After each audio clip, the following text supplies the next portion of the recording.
नमस्कार दोस्तों। फरवरी के इस महीने में हर कोई प्यार के दिनों को बहुत ध्यान से मनाता है, लेकिन 14 फरवरी 2019 हमारे लिए बहुत दुखद था। उम्मीद है आप सभी को याद होगा, लेकिन मैं आपको एक बार याद दिलाना चाहता हूं। यह 14 फरवरी हमारे लिए वैलेंटाइन डे के बजाय ब्लैक डे के रूप में अधिक महत्वपूर्ण क्यों है? 14 फरवरी भारत का ब्लैक डे और पुलवामा हमला। 14 फरवरी को दुनिया भर में वैलेंटाइन डे के रूप में मनाया जाता है, लेकिन भारत के लिए यह दिन शोक और क्रोध का प्रतीक है। 2019 में इसी दिन जम्मू कश्मीर के पुलवामा में एक भीषण आतंकवादी हमले में सीआरपीएफ के 40 से अधिक जवान शहीद हो गए। इस हमले की जिम्मेदारी पाकिस्तान स्थित आतंकवादी संगठन जैश-ए-मोहम्मद (JEM) ने ली। इस घटना के बाद पूरे भारत में आक्रोश फैल गया और सरकार ने पाकिस्तान के खिलाफ सख्त कार्रवाई की। 24 फरवरी को भारतीय वायुसेना ने बालाकोट एयर स्ट्राइक कर आतंकवादियों के कई ठिकानों को नष्ट कर दिया। इस लेख में हम पुलवामा हमले की पूरी जानकारी, इसके पीछे की वजह, भारत की प्रतिक्रिया और इसके दीर्घकालिक प्रभावों पर विस्तार से चर्चा करेंगे। पुलवामा हमले की पृष्ठभूमि कश्मीर घाटी दशकों से भारत पाकिस्तान विवाद का केंद्र रही है। पाकिस्तान समर्थित आतंकवादी समूह यहां लंबे समय से हमले कर रहे हैं। 2016 में उरी हमले के बाद भारत ने आतंकवाद के खिलाफ कड़ी कार्रवाई शुरू की, लेकिन आतंकी गतिविधियां पूरी तरह नहीं रुकी। जनवरी-फरवरी 2019 में भारतीय खुफिया एजेंसियों ने एक बड़े हमले की आशंका जताई थी। इसके बावजूद 14 फरवरी को यह हमला हुआ, जिससे सुरक्षा तंत्र पर भी सवाल उठे। हमले का पूरा विवरण 14 फरवरी 2019 दोपहर 3:15 पर पुलवामा के लेथपोरा क्षेत्र में हमला हुआ। सीआरपीएफ का एक काफिला जम्मू से श्रीनगर जा रहा था, जिसमें 78 वाहन और 2500 से अधिक जवान थे। एक आत्मघाती हमलावर आदिल अहमद डार विस्फोटकों से भरी कार लेकर काफिले के पास पहुंचा और एक बस से टकरा गया। धमाके में 300 से 35 किलोग्राम आईडी विस्फोटक इस्तेमाल किया गया, जिससे सीआरपीएफ की बस पूरी तरह नष्ट हो गई।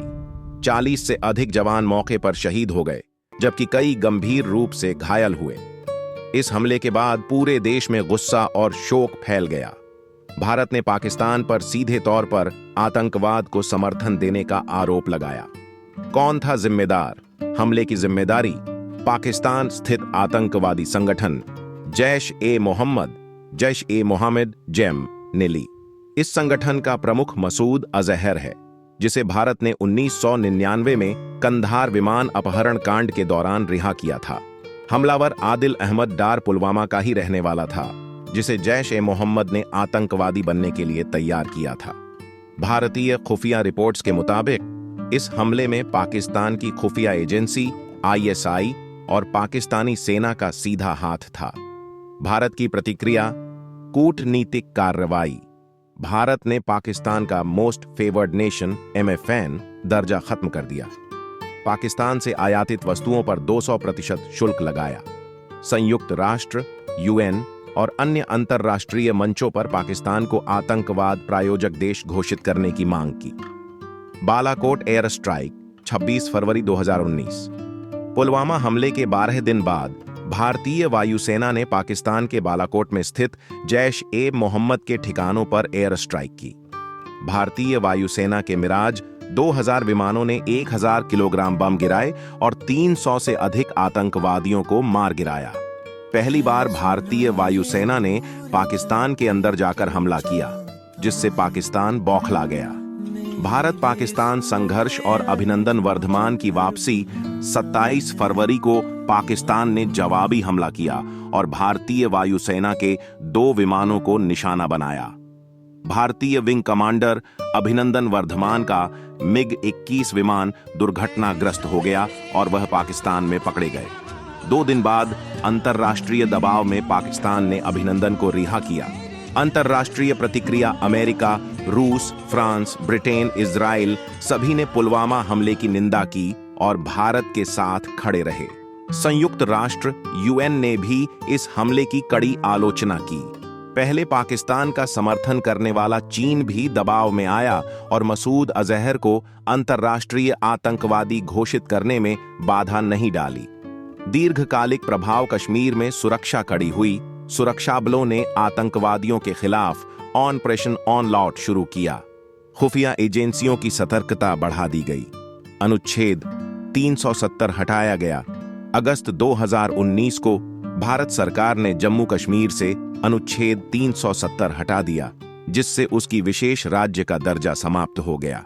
जम्मू कश्मीर को 2 केंद्र शासित प्रदेशों में बांटा गया। भारत पाकिस्तान संबंधों में गिरावट, दोनों देशों के बीच व्यापार और कूटनीतिक संबंध बेहद खराब हो गए। सीमाओं पर गोलीबारी और संघर्ष बढ़ गया। पुलवामा हमला भारत के लिए एक काला अध्याय है। इस हमले ने दिखाया कि पाकिस्तान समर्थित आतंकवाद कितना खतरनाक हो सकता है। लेकिन इस हमले ने भारत को और मजबूत बनाया और आतंकवाद के खिलाफ लड़ाई में कठोर नीति अपनाने के लिए प्रेरित किया। भारत अब इस दिन को ब्लैक डे के रूप में याद करता है और शहीद जवानों को श्रद्धांजलि अर्पित करता है। यह हमला हमें यह भी याद दिलाता है कि आतंकवाद सिर्फ भारत नहीं बल्कि पूरी दुनिया के लिए एक गंभीर खतरा है। हमें हमेशा सतर्क रहना होगा और आतंकवाद के खिलाफ एकजुट होकर लड़ना होगा। पुलवामा हमले के बाद भारतीय सेना पर प्रभाव 2019 के पुलवामा आतंकी हमले ने भारतीय सेना के लिए एक बड़ा झटका दिया। इस हमले में 40 से अधिक सीआरपीएफ जवान शहीद हुए, जिससे भारत की सैन्य रणनीति, सुरक्षा व्यवस्था और आतंकवाद विरोधी नीतियों में महत्वपूर्ण बदलाव आए। पुलवामा हमले के बाद भारतीय सेना, सीआरपीएफ और बीएसएफ ने कश्मीर में सुरक्षा को और मजबूत कर दिया। बड़े सैन्य काफिले, सीआरपीएफ, सेना, पुलिस की यात्रा के दौरान बुलेट प्रूफ वाहनों का उपयोग अनिवार्य कर दिया गया।